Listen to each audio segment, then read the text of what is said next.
Bismillahirrahmanirrahim. Assalamualaikum warahmatullahi wabarakatuh. Alhamdulillah wassalatu wassalamu ala Rasulillah wa ala alihi wa sahbihi wa man walah. Wala haula wala quwata illa billah.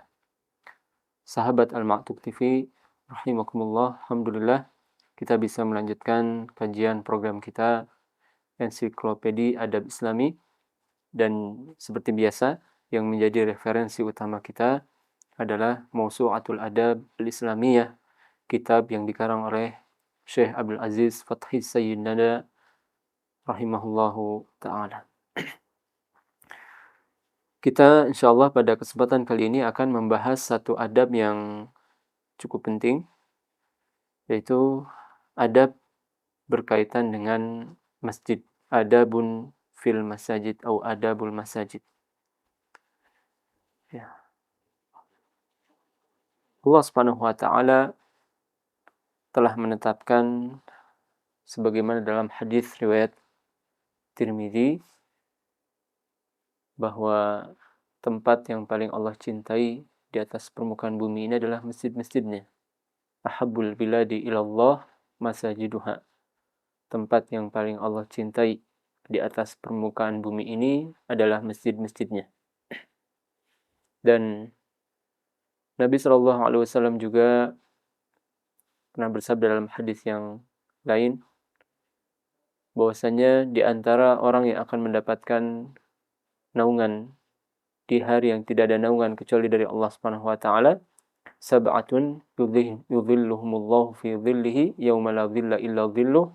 Di antaranya adalah wa rajulun qalbuhu mu'allaqun bil masajid, yaitu orang yang hatinya senantiasa terpaut dengan masjid.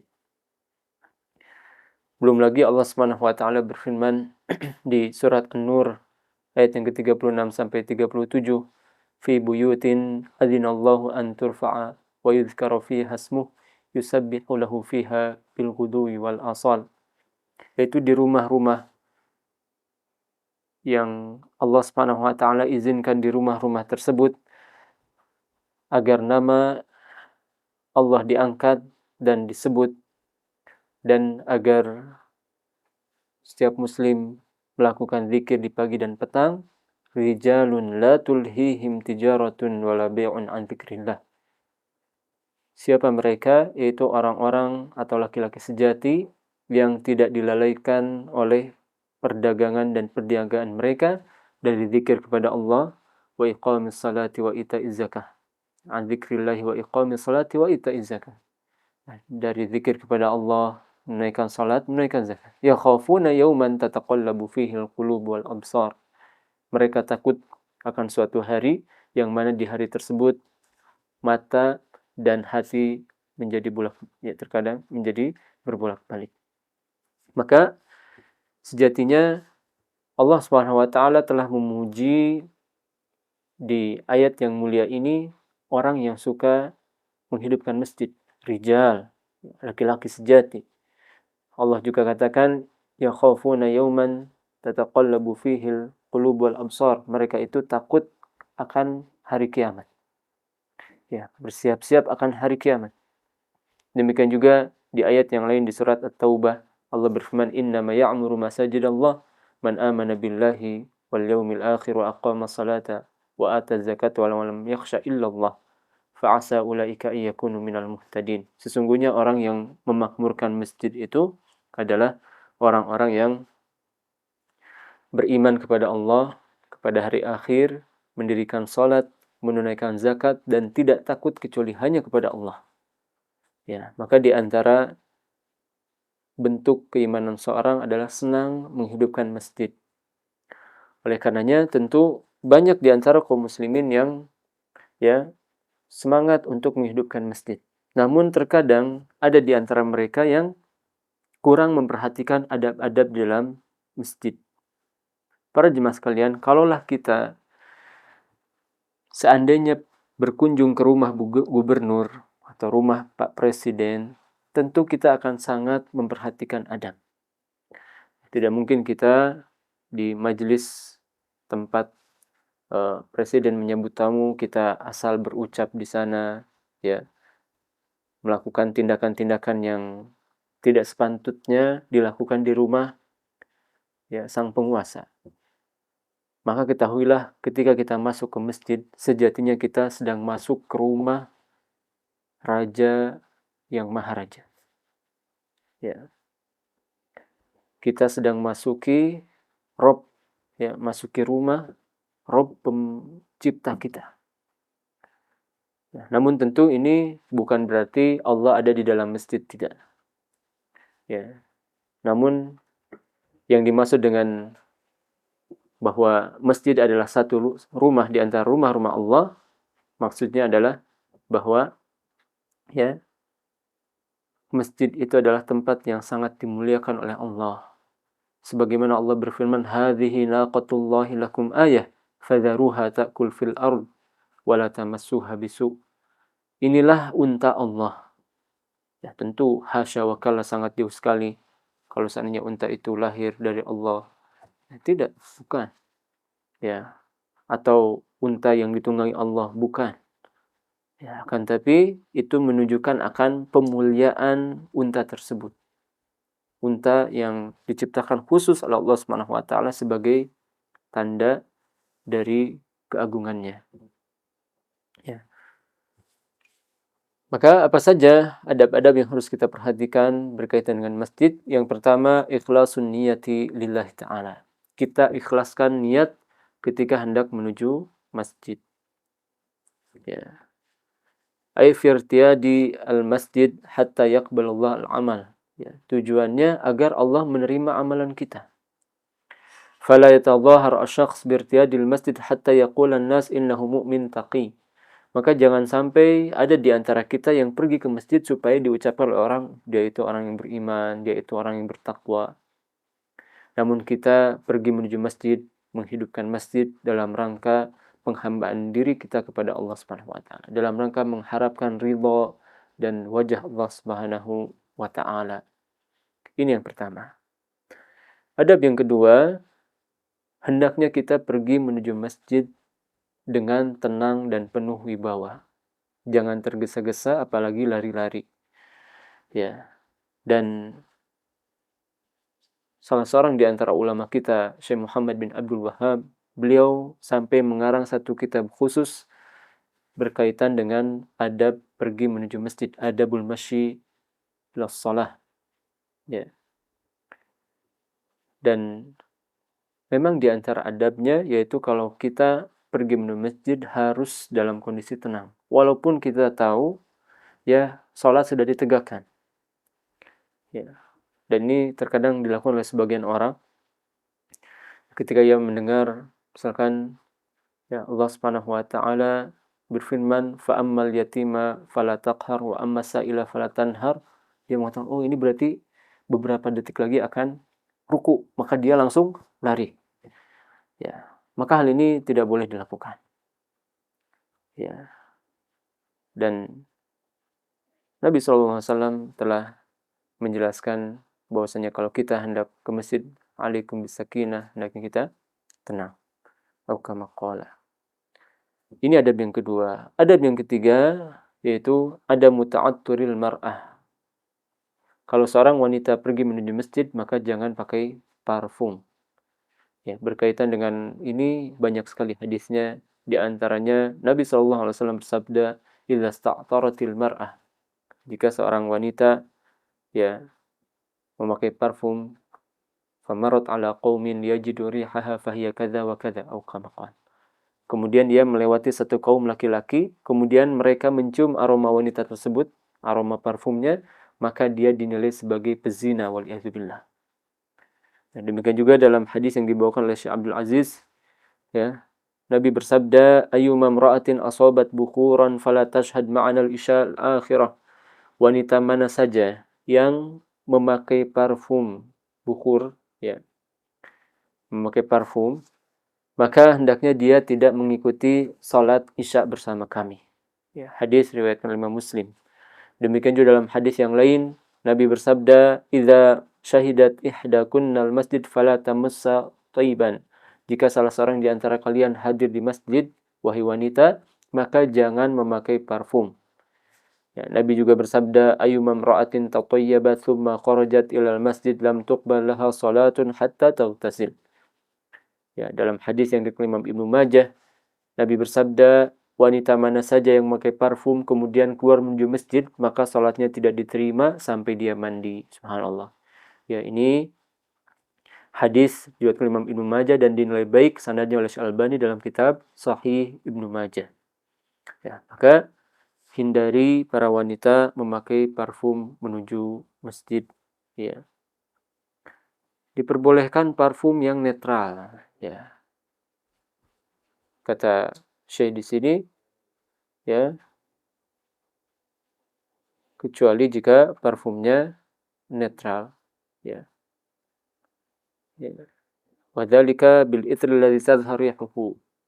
Ya, jadi yang terlarang adalah jika memang keluar aromanya. Adapun ya seperti deodoran, ya ini ada aroma tapi tidak keluar, ya, atau tawas, ya, tentu ini tidak masalah, ya.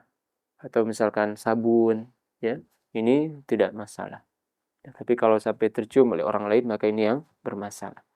Kemudian adab yang keempat, perhatikan adab-adab ketika masuk masjid. Nabi Shallallahu Alaihi Wasallam bersabda, ya, idza dakhala ahadukumul masjid fala yajlis hatta yarka' rak'atain. Jika salah seorang di antara kalian masuk masjid, maka jangan duduk sampai salat 2 rakaat. Karena kita masuk ke rumah Allah, bukan masuk ke rumah manusia. Ya, maka ada adabnya khusus, harus salat tahiyatul masjid. Dan demikian juga hendaknya kita masuk dengan kaki kanan dengan mengucapkan bismillah wassalatu wassalamu ala rasulillah, Allahumma ftahli abwaaba rahmatik. Ya Allah, bukakanlah untukku pintu-pintu rahmat. Dan kalau keluar ucapkan bismillah wassalatu wassalamu ala rasulillah, Allahumma inni as'aluka min fadlik. Ya, ya Allah, ya, berikanlah kepadaku karunia-Mu. Kemudian adab yang kelima, ta'zimul masjid.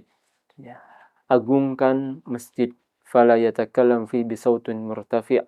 Hendaknya kita tidak boleh teriak di masjid, wala yalghu, atau berbicara dengan ucapan yang sia-sia. Wala yajlis ala hayatil mustaqif al-mustahin bil masjid. Dan kita juga tidak boleh duduk dalam kondisi merendahkan masjid. Ya. Wala yajlis fihi bighairi wudu, dan hendaknya kita tidak duduk tanpa berwudu terlebih dahulu. Ya. Apa maksud ini semua? Maksud ini semua adalah dalam rangka mengagungkan masjid. Allah Subhanahu wa taala berfirman di surat Al-Hajj ayat yang ke-32, "Dzalik wa may yu'azzim sya'airallah fa innaha min taqwal qulub." Demikianlah. Karena yang hal itu merupakan, ya, bukti, atau barang siapa yang mengagungkan syiar-syiar Allah merupakan bukti di antara ketakwaan hatinya.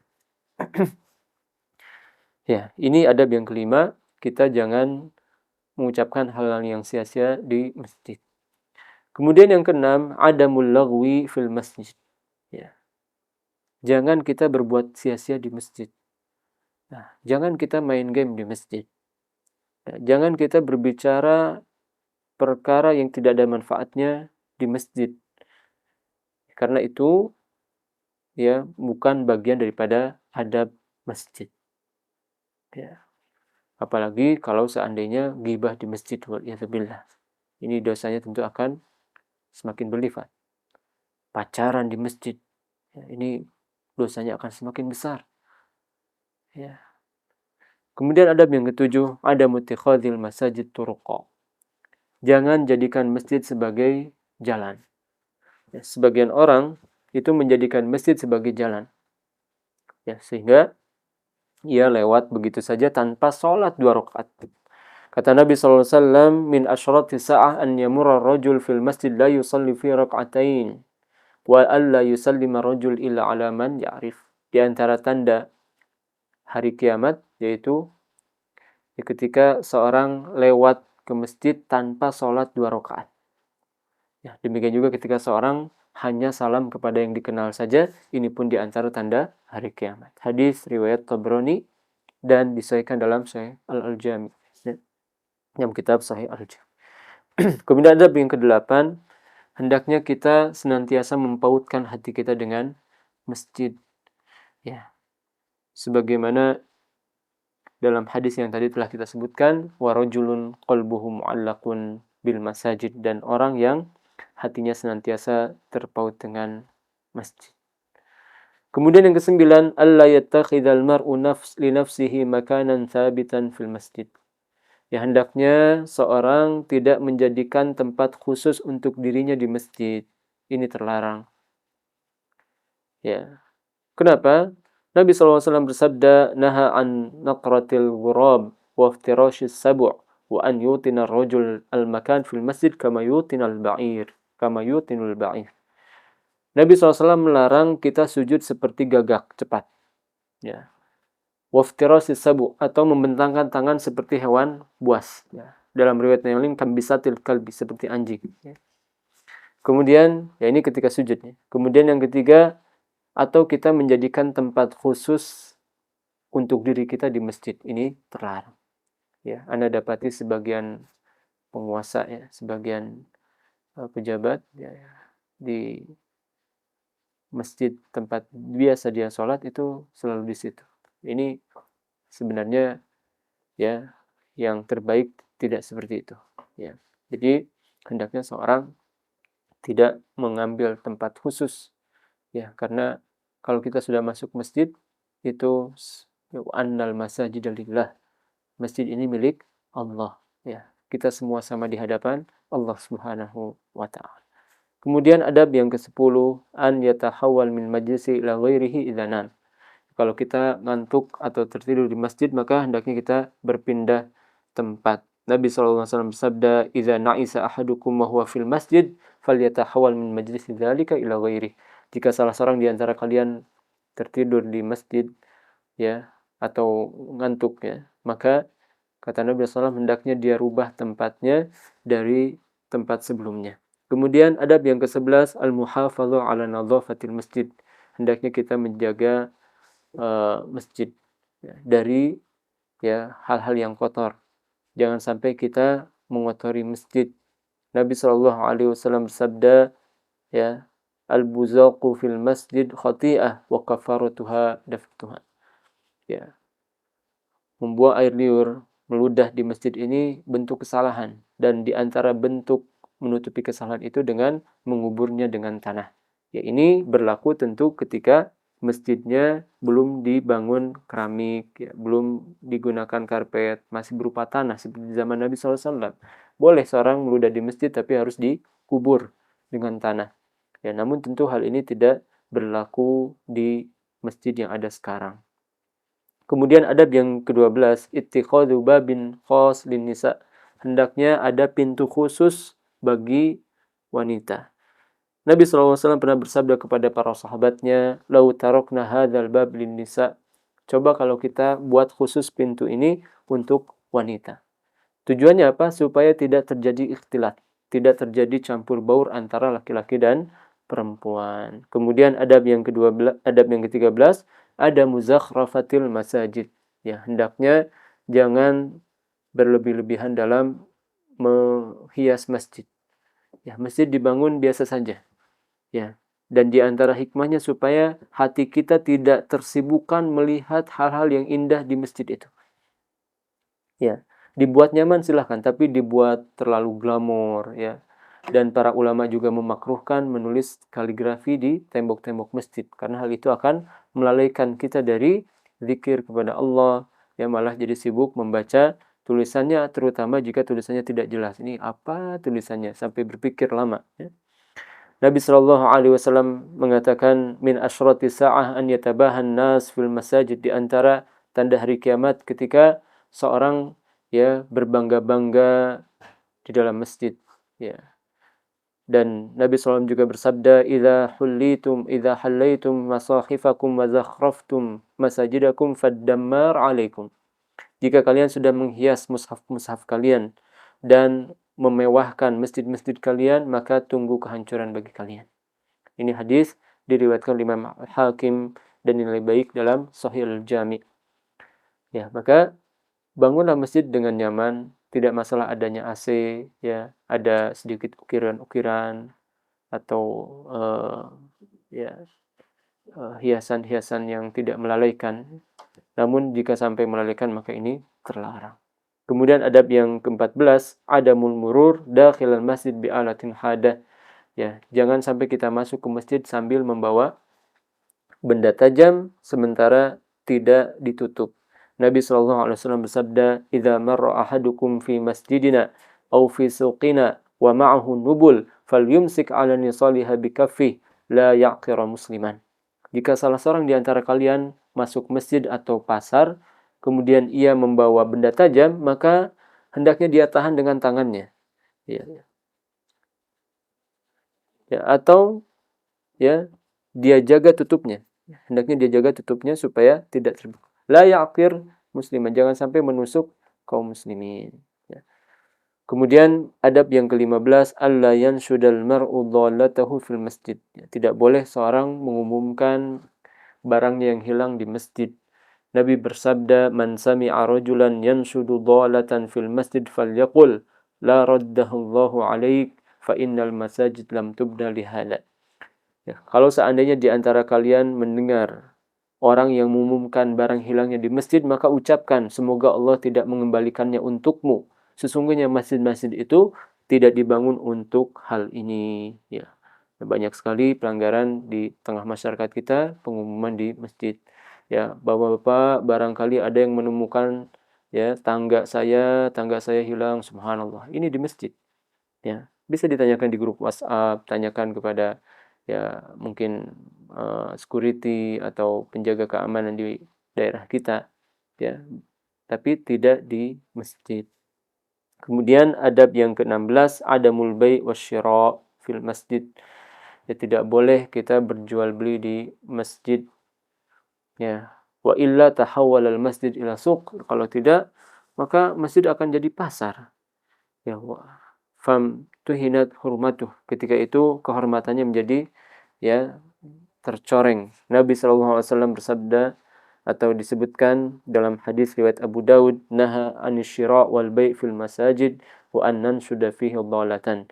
Nabi melarang jual beli di masjid atau ya mengumumkan barang hilang di masjid. Maka bagaimana kalau orang ingin menyampaikan barang yang ketinggalan, maka bisa diumumkan, ditulis ya. Misalkan barang siapa yang kehilangan barang silahkan hubungi fulan ya, bagian takmir masjid, atau misalkan dibuat tempat khusus untuk pengambilan barang hilang ya. Jadi dibuat misalkan di ruangan takmir itu ya, jika ada yang barangnya hilang ya silahkan ditanyakan di sini ya. Jadi bisa dengan seperti itu. Seperti di Masjid Nabawi ada satu pintu khusus, nanti kita akan dapatkan di sana ya di tempat pengambilan barang ya. Maka tidak boleh kita jual beli di masjid, dan sebagian ulama juga mengatakan termasuk promosi tidak boleh dilakukan di masjid. Mungkin ini saja yang bisa kita bahas, mudah-mudahan bermanfaat. Wallahu taala alam. Wassallallahu ala nabiyyina Muhammadin wa akhiru da'wana alhamdulillahirabbil alamin. Subhanakallahumma bihamdik asyhadu an la ilaha illa anta astaghfiruka wa atubu ilaik. Assalamualaikum warahmatullahi wabarakatuh.